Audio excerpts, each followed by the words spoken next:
초소에서 예배드리시는 나의 사랑하는 교회 성도 여러분, 주님의 이름으로 축복합니다. 오늘 함께 나눌 말씀의 제목은 코로나19 시대 믿음이라는 제목으로 함께 말씀을 나누겠습니다. 찬송가 중에 이 세상에 근신된 일이 많고 라는 가사가 있습니다. 정말 그런 것 같아요. 우리가 살아가는 세상에는 근신된 일이 많아도 너무나 많은 것이 사실입니다. 산 넘어 산이라고 하나 해결한 듯 싶으면 또 하나의 산이 나타나고 또 나타나고 하는 것이 우리의 인생살이인 것이죠. 이런 근심과 두려움을 해결하고자 어떤 이들은 마음의 소원을 해결하는 것으로 해결책을 찾습니다. 마음의 소원이 만족되면 근심이 사라지고 평안이 찾아들 것이라고 여기는 것이죠. 하지만 마음의 소원을 이룬다고 근심이 덜어지는 것은 아닙니다. 예컨대 높은 지위에 오르거나 많은 재물을 모으거나 권력과 힘을 가지면 될 것 같은데 당장에는 해결되는 것 같지만 곧이어 또 다른 근심거리가 따라옵니다. 재물을 유지할 수 있을까? 힘과 권력을 유지할 수 있을까? 높은 지위에서 추락하면 어떡하지? 하는 두려움과 근심이 끊임없이 사람의 마음을 괴롭히는 것이죠.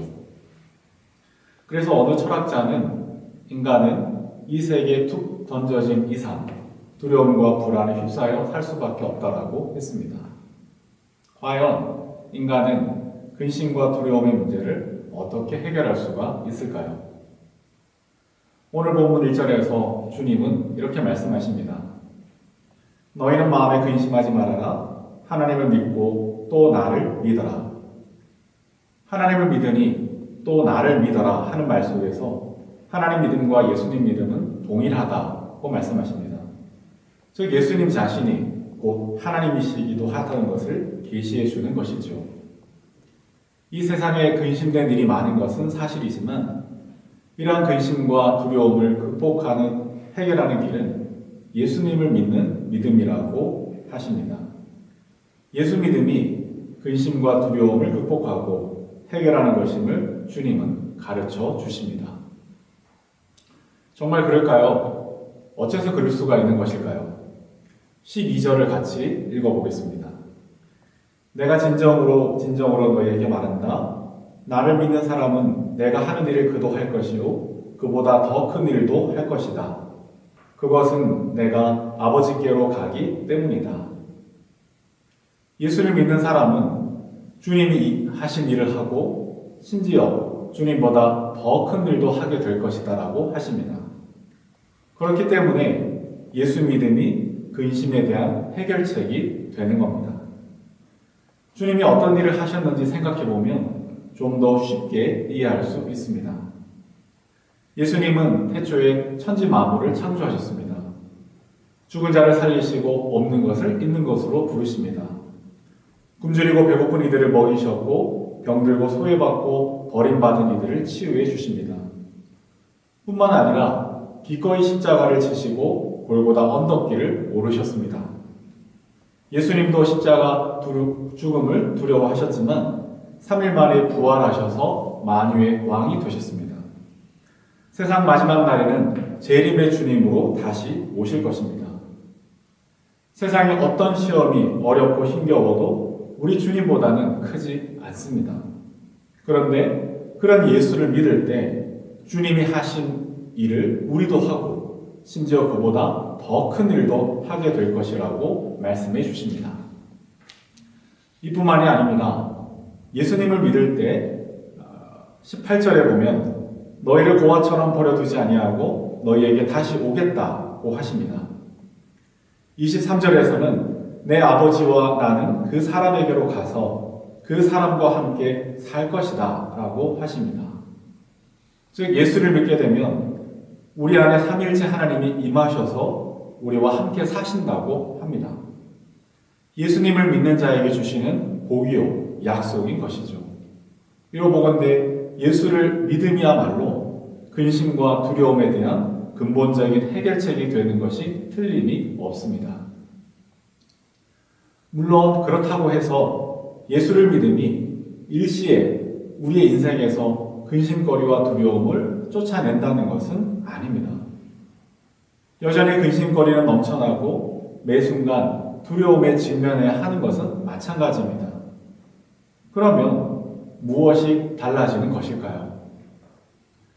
예수를 믿는 믿음이 일시의 근심거리와 두려움을 사라지게 하는 것은 아니지만 그럼에도 불구하고 삶을 평안하게 살아가게 하는 능력이 됩니다. 예수를 믿는 사람도 매일매일 생계 문제와 싸워야 합니다.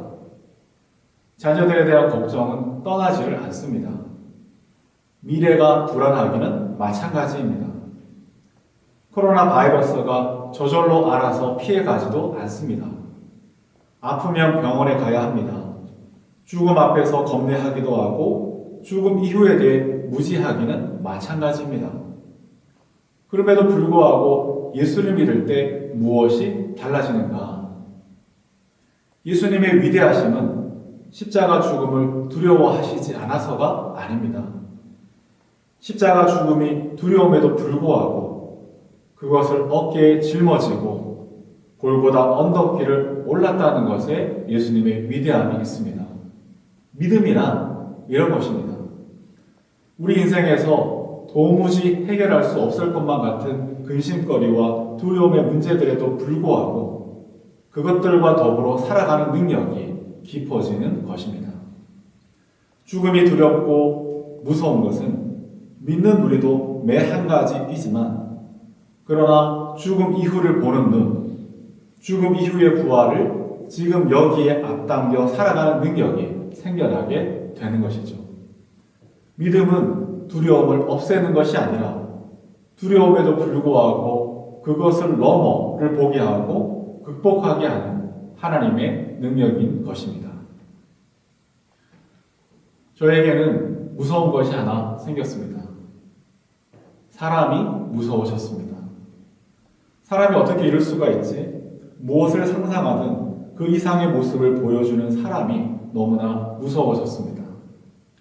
어제까지 웃고 떠들고 우정과 신앙을 이야기하던 사람들이 어떻게 하루아침에 기득권과 이해관계를 따라 얼굴빛이 변하고 등에 칼을 꽂을 수가 있는지 단순한 위협이 아니라 진짜 죽기를 바라는 마음과 의도로 몰아세우던 그 무서운 눈빛들과 쏟아내던 악랄한 말들이 아직도 악몽으로 되살아나곤 합니다. 더 무서운 건 억울해도 억울하다 호소할 데가 없고 말해도 믿어주는 이들이 없었던 상황입니다. 나를 못 믿어서가 아니라 정말 사람이라면 그렇게까지 할까라는 생각들이 나로 더욱 고립되게 하곤 했습니다. 그것이 무섭고 정말 무섭습니다. 그리고 이것이 어느덧 트라우마가 되어버린 것 같습니다. 그래서 마음 한켠에는 이 두려움이 늘 있습니다. 만일 또 이러한 일들이 내 삶 속에서 일어난다고 하면 과연 나는 또다시 삶을 추스리고 계속해서 살아갈 수 있을까 하는 겁이 생겼습니다.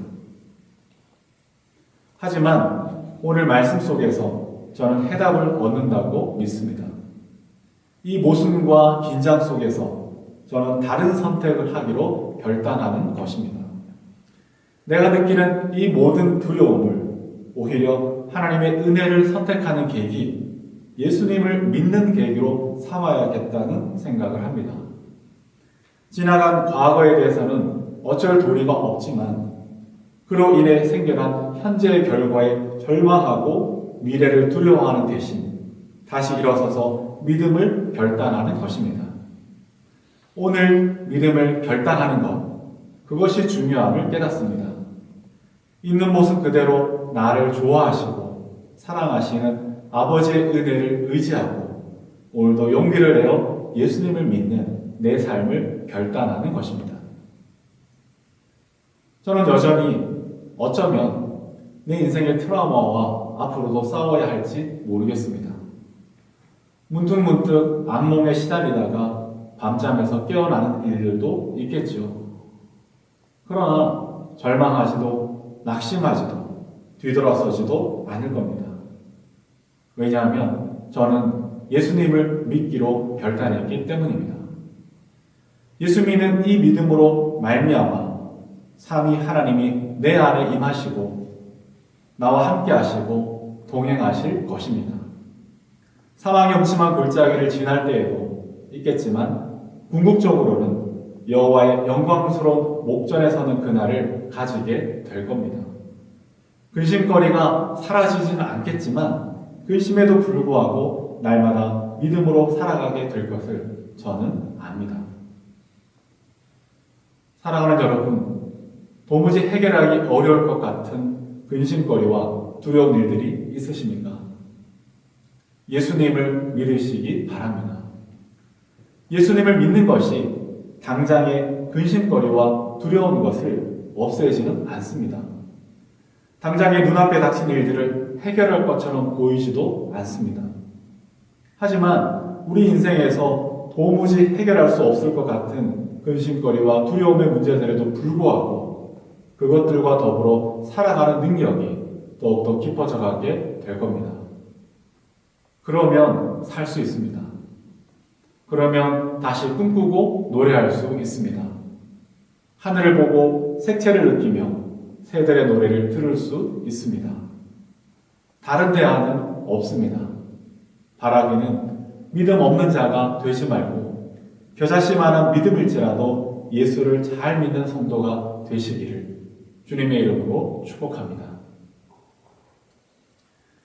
한편 이렇게 우리가 믿음의 삶을 결단하게 되면 우리 삶의 두려움과 근심거리는 우리의 믿음을 새로운 차원으로 인도하는 열쇠인 것을 깨닫게 됩니다.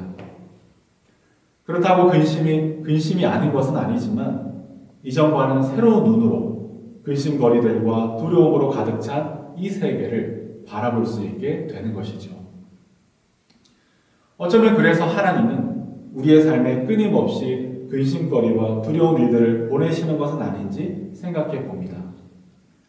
근심과 두려움에 질식해서 죽으라는 것이 아니고 역설적이게도 근심과 두려운 일들을 사용하셔서는 궁극적으로는 새로운 차원의 믿음으로 도약하도록 우리를 안내하는 것이지요. 코로나19 시대를 살고 있는 요즘입니다. 몇 주 만에 삶의 풍경이 많이 달라졌습니다. 언제 이것이 끝날지 알 수 없어서 더욱 불안하고 힘겨운 시간입니다. 어떤 이들은 위기 속에서 공공의 질서를 해쳐서라도 자기 이익을 극대화하려는 일도 벌이지만 적지 않은 이들은 봉사와 희생 정신으로 아픈 이들을 돌보고 서로의 손을 내밀어 연대하며 최선을 다해 섬기는 모습을 보여줍니다. 그런 모습을 볼 때면 마음이 따뜻해지고 인간성 안에 남아있는 선한 마음들이 불꽃처럼 일어나는 것을 느낍니다. 이번 사태를 보면서 두 가지에 주목을 했습니다. 하나는 조심스럽기는 한데 신천지와 관련해서입니다.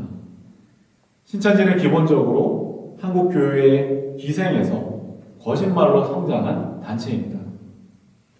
거짓 바이러스로 한국 교회를 숙주 삼아 성장한 신천지가 놀랍게도 코로나 바이러스로 인해 부조리한 실체가 만방에 드러나고 있습니다. 오해는 마시기 바랍니다. 신천지 한 사람 한 사람도 대한민국 국민이고 누군가의 가족이며 선량한 시민일 수 있습니다. 다만 단체로 보자면 결코 좌시할 수만은 없는 사회적 해악을 가하는 것을 보면서 우리의 반면교사로 삼아야겠다는 교훈을 얻습니다. 또 한 가지는 이번 일로 인해 한국 교회 안에 신앙의 본질, 교회의 본질에 대한 깊은 고민이 생겨났다는 것입니다. 가장 표면적인 것이 주일 예배에 대한 논쟁들인데요. 저는 이러한 고민과 토론의 과정들을 보면서 결코 나쁘지 않다라고 생각합니다.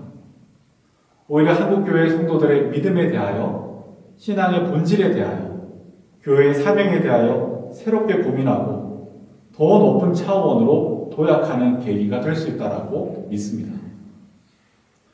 그럼 어떤 차원일까요? 저는 하나님을 믿는 믿음의 차원에서 하나님을 보여주는 믿음의 차원으로 도약하게 되었다라고 믿습니다. 본문에 보면 예수님과 빌립의 대화가 나옵니다. 빌립이 예수님께 아버지를 보여달라고 요청합니다. 그러자 예수님은 나를 본 사람은 아버지를 보았고, 그러자 예수님은 나를 본 사람은 아버지를 보았다고 하시면서 어째서 빌립은 아버지를 보여달라고 하느냐고 되물어 보십니다. 다시 말하면 예수님을 본 사람은 하나님 아버지를 본 것이나 진배 없다는 뜻입니다. 왜냐하면 아버지께서 예수 안에 계셔서 하나님 자신의 일을 하고 계시기 때문입니다. 그래서 예수님을 본 사람은 하나님 아버지를 본 사람이라고 하십니다. 이 원리를 오늘날에 적용해 보자면 우리가 하나님의 얼굴을 배우는 방식을 알게 됩니다. 우선 우리 안에 계시는 성령님을 통해 하나님의 임재를 느낄 수 있습니다. 이 땅에 오신 성령님이 우리 안에 내주하셔서 하나님을 알게 하시고 십자가 사건이 나를 위한 사건이 되게 하십니다. 그리고 또 한 가지는 예수 그리스도가 머리가 되시는 교회, 즉 성도를 통하여 예수님을 배웠고 하나님의 임재를 경험하는 것입니다. 빌립이 예수님을 통해서 하나님의 영광을 본 것처럼 오늘 나는 다름 아닌 교회, 즉 성도의 삶을 통하여 예수님을 알고 하나님을 만날 수 있습니다. 본 회퍼는 그리스도는 몸으로 존재한다라고 했습니다. 그리스도의 존재 방식은 공동체의 몸이라는 것이죠. 따라서 교회 공동체를 통해서 우리는 그리스도를 만나고 경험하게 됩니다. 그렇다고 하면 교회는 하나님을 만나는 곳이면서 다르게 말하면 하나님의 얼굴을 보여주는 곳이어야 합니다. 성도의 믿음이란 예수님을 잘 믿는 믿음이면서 동시에 십자가의 원리로 보자면 예수님을 잘 보여주는 믿음이기도 해야 하는 것이죠. 어쩌면 지금까지 한국교회는 하나님과의 관계에서는 열심히 믿었는지 모릅니다. 열심을 내었고 천국을 소망했고 뒤돌아보지 않았습니다. 그러다 보니 하나님이 사랑하신 세상에는 별 관심이 없었습니다. 심지어는 예수 잘 믿어서 출세하고 부자가 되고 세상에서 성공하고 힘과 권세를 갖는 것이 복된 일인 것까지 여기게 되었습니다. 그러나 안타깝게도 그런 우리의 믿음을 보면서 세상은 과연 예수님을 만나고 있는가? 하나님의 얼굴을 배우고 있는가? 하면 한국교회 성장 통계치가 우울한 교회 현실과 암울한 미래를 보여주고 있습니다. 이제 우리는 믿음의 새로운 차원으로 도약할 요청을 받고 있습니다. 십자가를 보면 하나님과의 관계에서의 믿음이 소중한 만큼 이웃과 세상과의 관계에서도 예수님의 얼굴을 보여주는 믿음으로 깊어져야 합니다. 교회된 우리의 믿음을 보면서 우는 자와 함께 오시는 예수님, 소외받고 버림받은 자들에게 손을 내미시는 예수님, 불의와 악에 대하여 상을 엎어버리시는 예수님, 십자가 죽음과 희생으로 세상을 살리는 예수님을 만날 수 있도록 우리 안에 있는 소망에 관한 이유를 묻는 이들에게 예수님을 보여주는 믿음으로 자라가야 합니다. 이것이 바로 예수님이 하신 일을 하는 것이고 예수님보다 더 큰 일을 하는 것이라고 봅니다. 주만 바라볼지라 라는 찬양을 저는 매우 좋아합니다. 다만 궁극적인 힘과 근원이 하나님께만 있음을 고백하는 차원에서는 그 말이 맞지만 만일 이웃도 세상도 안중에 없고 개인적 실존적 차원에서만 머무는 믿음의 고백이라면 그것은 맞지 않습니다. 이웃도 세상도 필요 없는 것이라면 예수 믿자마자 바로 천국으로 데려가셔야 맞지 않겠습니까? 하지만 예수 믿는 이후에도 우리는 남은 삶을 세상 속에서 살아가야 합니다. 무슨 말일까요? 믿음의 공적인 역할이 있다는 뜻입니다. 다름 아니라 우리의 믿음은 개인적 차원을 넘어서서 예수님을 보여주는 믿음이 되어야 합니다. 타인에게 도움을 베풀고 외롭고 고통받는 사람들과 연대하며 약자에게 다정한 손을 내미는 행동은 다름 아닌 예수님을 세상에 보여주는 공적인 믿음의 자리인 것입니다. 그런 의미에서 코로나19 시대에 한국교회는 새로운 믿음의 차원으로 도약할 기회를 얻었다고 보아도 될 듯 싶습니다. 이번 재난을 정당화하는 것이 아닙니다. 다만 근심과 두려운 상황 속에서 우리의 믿음을 돌아보고 새로운 차원으로 나아가야 할 때라는 뜻입니다. 적지 않은 교회들이 잠시 동안 주일 예배를 모여서 드리지는 않기로 했습니다. 코로나로 인한 염려도 있지만 의미 있는 것은 공적사회의 일원으로서 의무와 책임감을 다하겠다라는 것도 포함되어 있습니다. 고통당한 이들과 연대하고 손에 손잡고 함께 어려움을 극복하겠다라는 의지가 담겨 있는 것이죠. 배타적이고 폐쇄적인 교회가 아니고 우는 자와 함께 우는 교회의 공공성을 회복하겠다라는 결단인 줄로 압니다. 이를 통해 우리의 믿음은 이제 하나님을 향한 믿음뿐만이 아니라 이웃을 향해 손을 내미는, 그래서 예수님의 얼굴을 보여주고 우리 안에 있는 소망에 관한 이유를 알려주는 믿음으로 그리스도의 몸 전체가 세상을 향해 한 발자국 내디디게 되는 것이 아닐까라는 소망을 가져봅니다. 이제 말씀을 맺겠습니다. 며칠 전에 실화 탐사대라는 프로그램을 통해 기가 막힌 사연을 접했습니다. 한 남성이 식당을 잘 운영하다가 근처에서 돼지 살처분을 하는 바람에 손님들이 끊겨 식당이 쫄딱 망했습니다. 이후 극심한 생활고로 자살을 시도했는데 누군가의 도움으로 살아났습니다. 어머니는 식당이 망한 후로 심장병을 얻었습니다. 그 와중에 누나는 혼자서 12살 된 딸아이를 키우고 있었는데 흉선암 사기로 3개월 판정을 받았습니다. 12살 딸아이는 한 번도 아빠를 본 적이 없습니다. 삼촌을 아빠로 알고 자랐는데 삼촌의 자살 시도와 엄마의 3개월 시험 등 할머니의 무기력함 등 집안의 상황을 본능적으로 알게 됩니다. 한 번은 삼촌의 품에 안겨서 엉엉 우는데 이 아이는, 이 집에는, 이들에게는 과연 소망이 있는 것일까요? 저는 감히 고백합니다. 예수님만이 소망이 되신다라고 믿습니다. 어떻게 아느냐고요? 제 삶을 돌아보니, 우리 믿음의 사람들의 삶을 돌아보니 그렇다라는 것입니다. 돈이 우리를 지켜주지 못합니다. 삼촌도 할머니도 엄마도 그 무엇도 끝까지 아이를 돌볼 수가 없습니다. 오직 예수님만이, 예수를 믿는 일만이 희망이고 살 길입니다. 그런데요, 어떻게 이 아이가 예수님을 만날 수 있을까요? 교회가 보여주어야 하는 것입니다. 우리가 예수님을 보여주는 믿음을 가져야 하는 줄로 압니다. 개인적, 실존적 차원에서만이 아니라 믿음의 공적인 영역을 회복해야 하는 것입니다. 이것이 바로 예수님이 하신 일이고 예수님보다 더 큰 일을 하는 것입니다.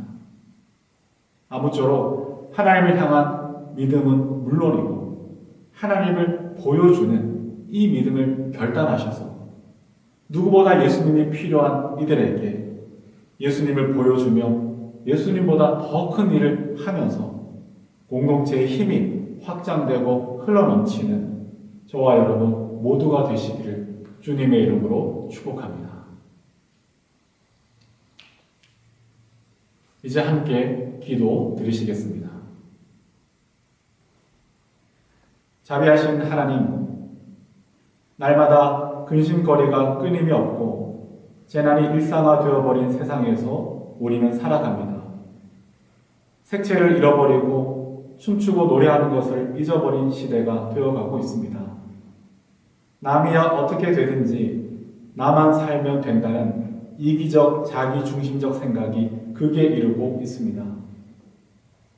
그러나 하나님은 세상을 사랑하셔서 우리에게 예수님을 보내주셨습니다. 예수 믿는 믿음으로 다시금 세상에서 색채를 회복하고 춤과 노래를 이어가는 교회된 우리 모두가 되게 주옵소서. 나보다 남을 낮게 여기고 손을 내밀어 그리스도가 되어주며 잃어버린 영혼에게 그리스도를 보여주는 믿음을 더하여 주옵소서. 날마다 믿음으로 승리할 뿐만 아니라 예수님을 세상에 보여주는 믿음으로 인해서 예수님의 일을 우리가 하고 그보다 더 큰 일을 이루어가는 우리 모두가 되게 하여 주옵소서. 예수님의 이름으로 기도드립니다. 아멘.